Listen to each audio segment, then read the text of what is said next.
My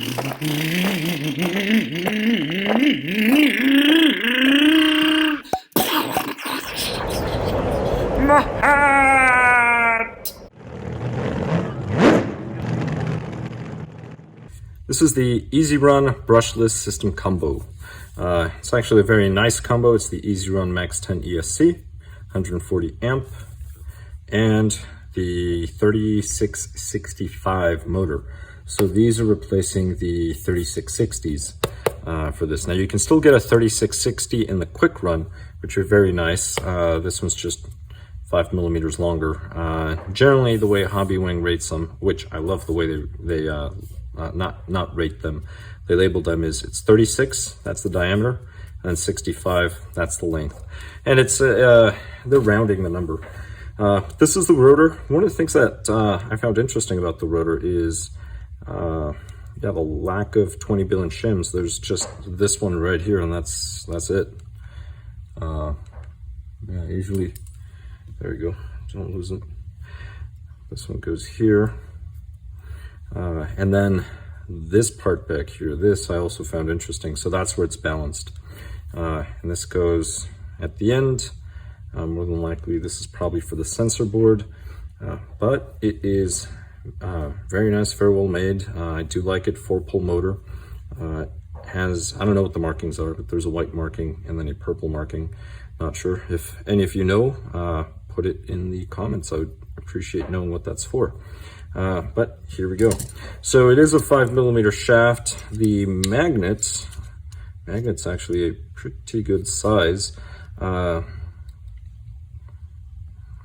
see. So I'm measuring right to the aluminum. Right about there. So that's about 33. So this is actually quite a large magnet. It's actually very torquey. To give you an idea, some other motors, yeah, that's about 33, for a 10 scale short course or 10 scale monster truck, they could have a magnet that's 22, 25, 27 millimeters. So this is actually quite nice. Now there's other rotors that are much larger, of course. This is actually a very good size, very torquey. This is the 4000 kV, so keep that in mind. This isn't even the lower kVs. This is the highest kV you can get as of this video. Now, I'm gonna go ahead and test the Gauss. The sensors are right here, and that's relative. So Gauss measurement is relative from the distance to the sensors. So keep that in mind. So I'm gonna just get it as perfect as possible. This is not really meant for these larger rotors. It's meant for the smaller motors, the 52s, or touring cars. Sometimes they're 50, they're 36 by 50, 36 by 52. But we are going to see, and this one, because of this end bell, it's going to be a little tricky. But let's see. This thing's nuts. Yeah, this is powerful.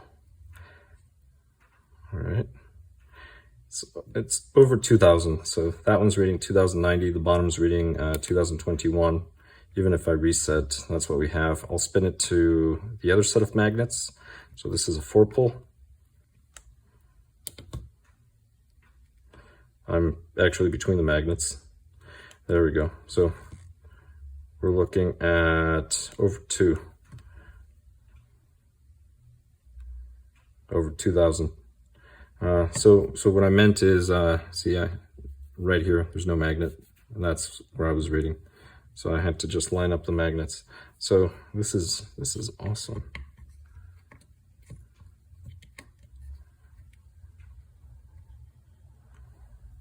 This is great. Now the Quicrun, the Gauss on that rotor is very similar. I would have to check to see what I got for that one. But anyway, now looking at the can, I mean, this thing is just a good looking can. It really is. And you can't really see the wires, but I mean, just the wiring job, everything, laminations is just beautiful. Oh, there you go. You can catch the wire. I mean, this is just really well made. Now, fortunately, because of this lip, this is a smaller diameter than the inside. I can't really take a measurement. I mean, I can figure out a way, but it's probably over 20 millimeters. Oh, did I do the diameter? I don't think I did the diameter. Hold on. Maybe I did. Maybe I did not. 19, yeah, so 20 millimeters would make sense, maybe a little more for the diameter. But it really is a beautiful motor, and yes, I've already run this, and I'm going to show you the running videos of the 4-Tec. And really quick, this motor in this car, it doesn't even realize the car exists. The weight of the car doesn't matter to the motor. It doesn't care at all. And you can run it like you wouldn't believe. The nice thing too is, even though it's so big, keep in mind this is really light. Runtime's pretty good, as I'll talk about in a bit. But look at what it did to my tires.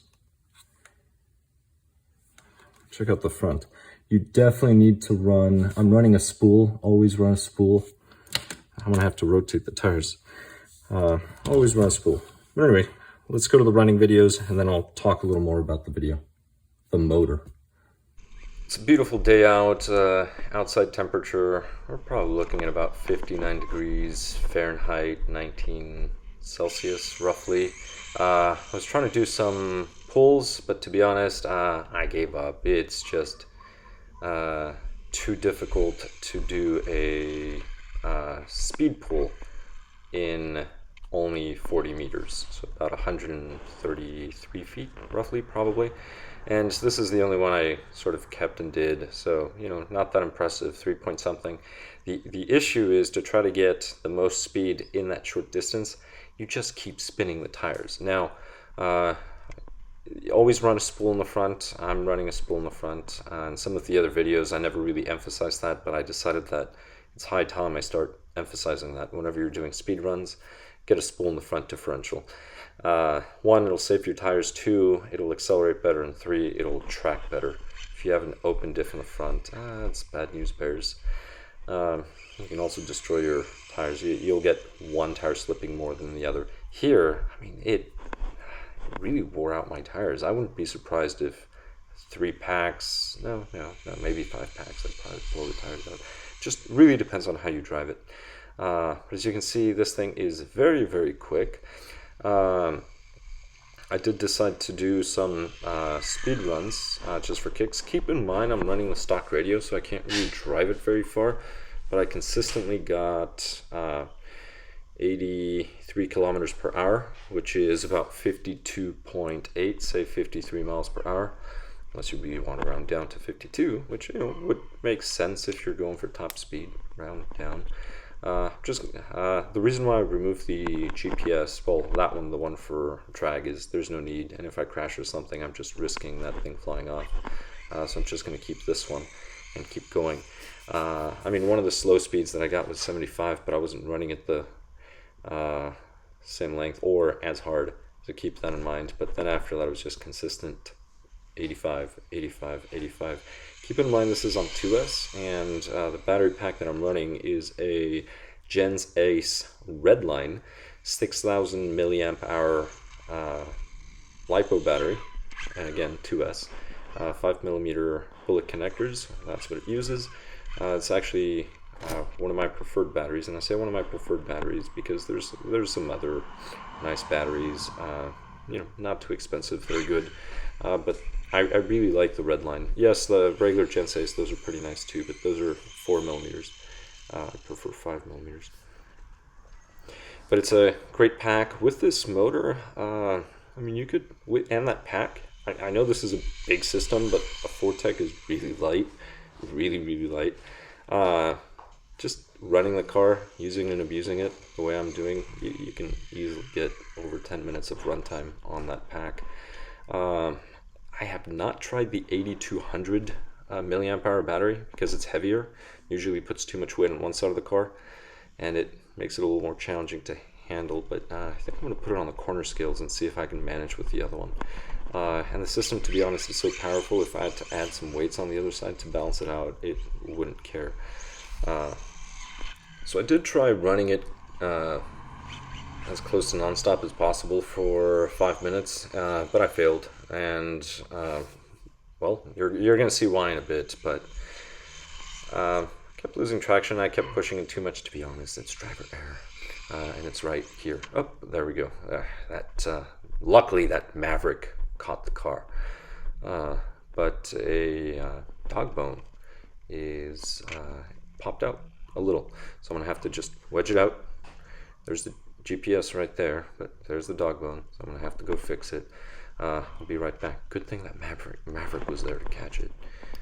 Now I do try it again, and well, this time it's not the Maverick that stops it, but eventually I do get roughly 5 minutes of runtime, and I'm going to speed that other portion of the video up. I'm going to do about 4 times the speed, and the reason why is, well, this video is long enough, but you're going to get the point, and the point is this motor is definitely overkill for the 4-Tec. It's really fun though. I mean, if I drive it a little more, see how it just power slides? It's so cool. It's the coolest thing. Yeah, you can power slide with this thing day and night. It doesn't matter. Motor doesn't care. It just makes the car fly. But yeah, and there we go. So I'm gonna pop another dog bone out, and now it's not really gonna run, so I'm gonna be spinning that one rear tire. Here I don't notice it, but it starts, when I drive, it doesn't accelerate like it should, and it doesn't handle like it should. That's because, well, you've got 3 tires that always have to run together, and well, guess what the rear diff is going to do if it's not connected to one of them. But luckily I noticed it really quick, and I go fetch the dog bone, so I do find it. Luckily it wasn't bent. There I'm testing it. So always make sure that you stop, or else you can cook the grease or fluid, whatever you have in your diff. Dog bone up. There it is. Found it. Okay. Well, I have to go install it. So put it back in there, check it, inspect it. Luckily it's really quick. Here on 4th, everything's sped up 4 times. It just makes it faster. But you'll see how it runs. And then when I take some temperature readings, to be honest, the motor doesn't even care. It does not care. It's probably about, well, actually, I don't have to give you an about. It's less than 100 degrees Fahrenheit and less than 40 degrees Celsius. So this motor is actually awesome. Top speed, there's the tire, that's where I caught it again. But this one I'll be able to just pop it right in and keep driving. 85 kilometers per hour, like I said. 2S, it's the 55 spur with the 35 pinion, and I'm running the motor mount on the B. So it's letter B for both of them. But I keep running it like this, and it just runs cool for days. The motor doesn't even care. It probably doesn't even know it's pushing a car. But here we go. And yeah, you can't flip the car. You can flip it easily if you take turns too tight or maneuver back and forth. Here's a quick temperature reading. Okay, so 41 Celsius, 106 Fahrenheit. So I was a little off. I thought it was just below. It's just over. But even then, like I said, it doesn't matter. You still have quite a few degrees to go before you have to worry. And the car doesn't really go up in temperature that much. So after I finish running it, I will try to put a little more heat on the motor. So I'm just gonna run it back, put my foot in front of it, and then just sort of spin the tires. And no, my tires aren't really worn because I did this burnout. They're already worn from spinning on the asphalt the entire time that I've been driving it. I mean, it's a really powerful motor. But there we go. So just spinning it a little, getting a little more heat. I'm gonna run a little more and then bring it back so I can take some temperature readings. Oh, and this part, I mean, you've probably noticed this is normal speed, so you don't have to slow it down. This is what the car looks like. It's just fun. Now, I've had some other fun systems in the car, you know, a little more heat. But still, so I'm just gonna stop the time because 5 minutes, over 5 minutes. That's already over. So the reason why I disengage the ESC, or the system, is so that it doesn't cool it anymore. So that's 112 Fahrenheit, 40 44, almost 48 Celsius, so 29, 84. Here's 110 and 43. So the large number is Fahrenheit, the small number is Celsius. So what was that, 99 and 99.5, say 100 degrees, and 37.5, which is about 38, rounding up. 107, call it 108. So again, see, I can put my fingers on there, leave them on there. It's like like I said, the system one's really, really cool. This is actually a very, very nice system. That body mount piece had fallen off previously during one of the crash, but I mean, just look at the tires. I mean, I did show you in the beginning, but now that you can see now, it really rips them up, it tears them up. I'm curious how long these tires would last. I mean, they're still tread, so I guess I can always run them and see if they just disintegrate. But anyway, I hope this video was informative, or at least entertaining. Thank you very much for watching. Please subscribe if you have not, and I'll catch you in the next one. What? Oh, my hair! My tongue! My rod!